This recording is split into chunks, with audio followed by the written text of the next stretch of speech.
मी रियाज किचनमध्ये तुम्हा सगळ्यांचं मनपूर्वक स्वागत आहे।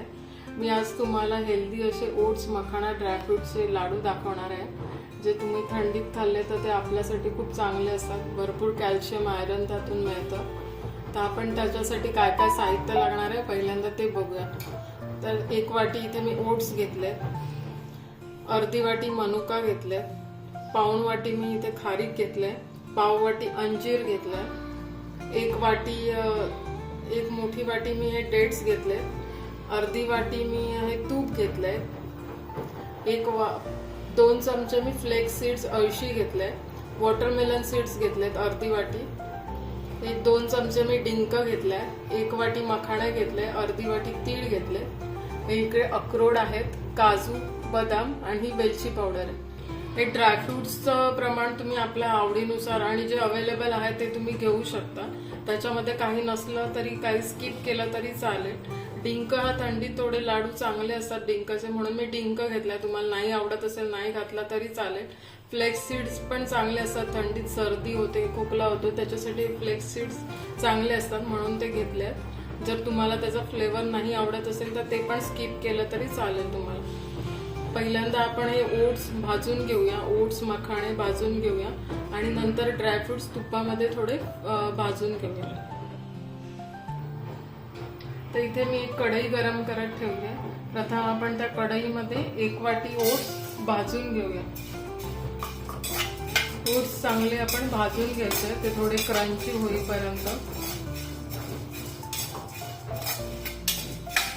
ते भाजून घ्यायचे। गॅस मोठा करू नका, नाहीतर ते जळून जाते।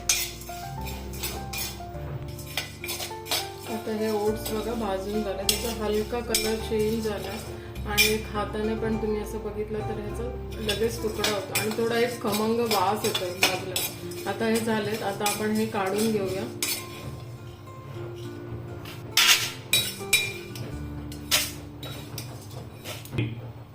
आता आपण याच्यात मखाणे भाजून घेऊया।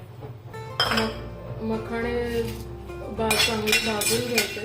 ते भाजल्यानंतर तुम्हाला कळेल हाताने असं मोडते। आता हे मखाणे बघा आपले भाजून झालेले आहेत। हे भाजण्यासाठी आपल्याला 3 ते 4 मिनिटं लागतात। ते तुम्ही हातात घेतल्यानंतर हे असं तुकडे होणार, मग याचा अर्थ हे मखाणे झालेत। आता आपण हे पण एका बाउलमध्ये काढून घेऊया। हे असे उडायला ते तीळ लगेच भाजून होतात, काही सेकंदातच 15 सेकंडमध्येच भाजून होतात। त्याचा हलका कलर चेंज होतो आणि ते असे उडायला लागतात, उठतात।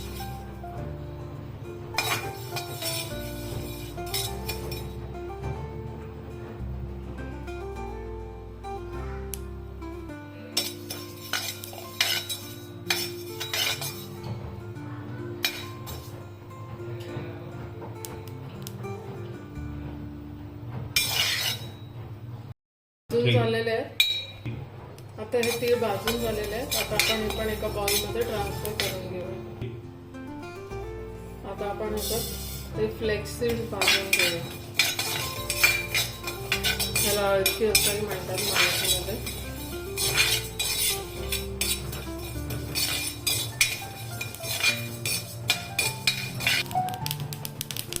आता हे असे उडतात म्हणजे भाजून झालेले आहेत। हे पण आपण एका बाउलमध्ये ट्रान्सफर करून घेऊ। आता आपण याच्यात खारीक परतून घेऊ। भाजायला जास्त वेळ लागत नाही, आपण थोडीशी हलकी अशी गरम करून घेऊ। खारीक पण आता हलकी अशी गरम करून झालेली आहे। आता ही पण आपण एका बाउलमध्ये ट्रान्सफर करून घेऊ। आता मी ह्याच्यात 1-2 चमचे तूप टाकते आणि त्याच्यात आपण हा डिंक परतून घेऊया।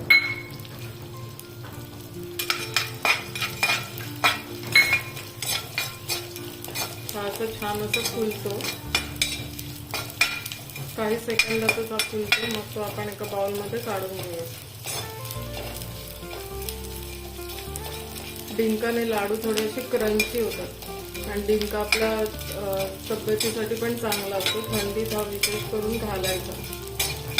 पण समजा जर कोण प्रेग्नंट असेल तर त्यांनी हा स्किप केला तरी चालेल। त्याच्यात अजून मी 1 चमचा तूप घालते आणि आपण ह्याच्यात आता सगळे ड्रायफ्रुट्स भाजून घेऊया. तर मी बदाम टाकले, बदाम, अक्रोड आणि काजू सगळे मिक्स करून भाजून घेतले तरी चालते. तुम्हाला हे ड्रायफ्रुट्स आपण असे तुपामध्ये थोडेसे परतून घ्यायचे. तुपामध्ये ड्रायफ्रूट परतून घेतले ना की थोडेसे क्रंची होतात. जर तुम्हाला नुसते ड्रायफ्रूट्स, आता हे ड्रायफ्रुट्स भाजून झालेले आहेत, ह्याचा हलकासा कलर चेंज झाला आहे. आता आपण हे पण एका बाउलमध्ये ट्रान्सफर करून घेऊया. वॉटरमेलन सीड्स आपण ह्याच्यात वॉटरमेलन सीड्स भाजून घेऊया. कढईमध्ये थोडंसं तूप होतं, मग त्याच तुपात थोडंसं परतून घेऊया. हे तुम्ही शक्यतो वेगळेच भाजा, कारण पटकन भाजले जातात, त्यामुळे हे थोडं वेगळेच भाजलेलं बरं. ह्याच्यात तुम्ही सनफ्लॉवर सीड्स पण ॲड करू शकता. आता हे सनफ्लॉवर सीड्स पण भाजून झालेले आहेत, ते आपण काढून घेऊया एका बाउलमध्ये. हे सगळं तुम्ही एकाच बाउलमध्ये मिक्स करून काढून घेतलं तरी चालते. आणि सगळं आपल्याला नंतर मिक्सरलाच लावून घ्यायचं. ह्याच्यात अजून 1-2 चमचे तूप टाकूया आणि ह्याच्यात हे 1 वाटी खजूर भाजून घेऊया. इथे आपण कुठेही गोडसाठी साखर किंवा गुळाचा वापर केलेला नाहीये. आपण हे असे healthy without sugar, without jaggery आपण लाडू करतो. ह्या खजुरामुळे, अंजीरमुळे, मनुकांमुळे ते बऱ्यापैकी गोड होतात. तुम्हाला वाटलं तर तुम्ही थोडंसं गूळ सगळं मिक्सरला लावून झालं की थोडंसं गूळ किसून त्याच्यात टाकून त्याचे लाडू करू शकतो. आता हे खजूर थोडंसं भाजून झालंय, आपण ह्याच्यातच आपण थोडे अंजीर ऍड करूया.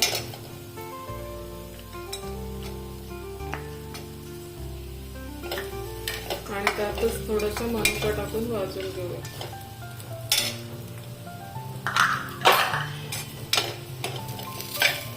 ह्याच्यात मी अजून थोडंसं तूप टाकते, 1-2 चमचे.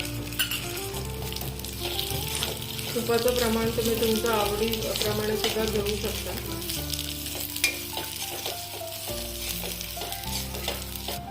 आता आपल्याला हे भाजून झालेले आहेत, हे पण आपण एका बाउलमध्ये ट्रान्सफर करून घेऊया. आता हे अंजीर, डेट्स आणि मनुका ह्या मी वेगळ्या बाउलमध्ये काढून घेतल्यात आणि हे बाकी सगळं मिश्रण, सगळे ड्रायफ्रुट्स, ओट्स, मखाणे एका बाउलमध्ये काढून घेतले. आता आपण हे पल्स मोडमध्ये मिक्सरला लावून घ्यायचं. म्हणजे मिक्सर फक्त जस्ट चालू बंद करून असं थोडं रवाळ टेक्स्चरला मिक्सरला लावून घ्यायचं आणि मग दोन्ही मिश्रणं आपण मिक्स करायचे. हे मिक्सरला लावून घेते आणि मग तुम्हाला दाखवते. आता मी हे मिश्रण सगळं मिक्सरला लावून घेतलेलं आहे. आता आपण ह्याच्यात 1 मोठा चमचा वेलची पावडर घालूया आणि हे सगळं आता मिक्स करून घ्यायचं आणि ह्याचे आता लाडू वळायला घ्यायचे.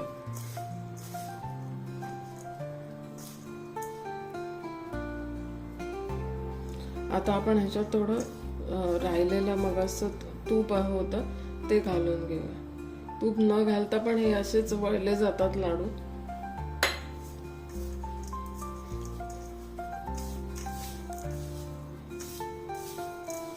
हे सगळं मिक्स करून घ्यायचे आणि याचे लाडू वळायला घ्यायचे.